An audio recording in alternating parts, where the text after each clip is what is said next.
మత్తయి సువార్త 21వ అధ్యాయము. తరువాత యెరూషలేమునకు సమీపించి ఒలీవ చెట్ల కొండ దగ్గర ఉన్న బెత్ఫగేకు వచ్చినప్పుడు యేసు తన శిష్యులలో ఇద్దరిని చూచి, మీ ఎదుట ఉన్న గ్రామమునకు వెళ్ళుడి.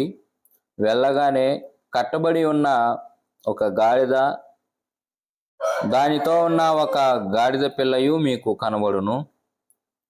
వాటిని విప్పి నా యొద్దకు తోలుకొని రండి. ఎవడైనను మీతో ఏమైనను అనిన ఎడల అవి ప్రభువునకు కావలసి ఉన్నవి అని చెప్పవలెను. వెంటనే అతడు వాటిని తోలిపెట్టునని చెప్పి వారిని పంపెను.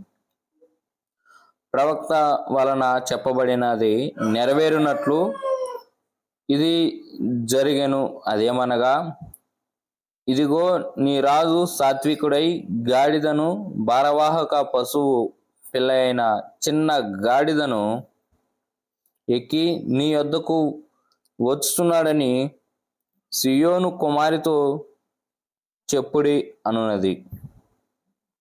శిష్యులు వెళ్ళి యేసు తమకు ఆజ్ఞాపించిన ప్రకారము చేసి ఆ గాడిదను దాని పిల్లను తోలుకొని వచ్చి వాటి మీద తమ బట్టలు వేయగా ఆయన బట్టల మీద కూర్చుండెను.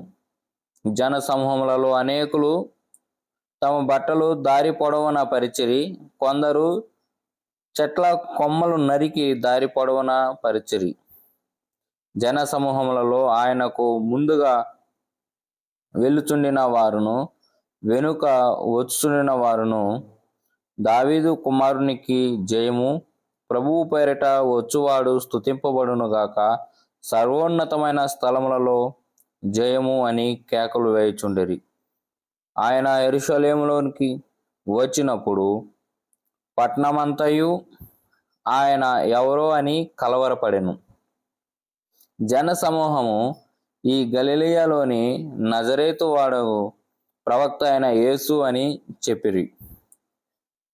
యేసు దేవాలయంలో ప్రవేశించి క్రయ విక్రయములు చేయువారందరిని వెళ్ళగొట్టి రోకలు మార్చు వారిని, బల్లాలోను గువ్వల అమ్మువారి పీఠములను పడద్రోసి, నా మందిరము ప్రార్థనా మందిరం అనబడును అని వ్రాయబడి ఉన్నది. అయితే మీరు దానిని దొంగల గుహగా చేసేడివారనెను. గుడ్డివారును కుంటివారును దేవాలయంలో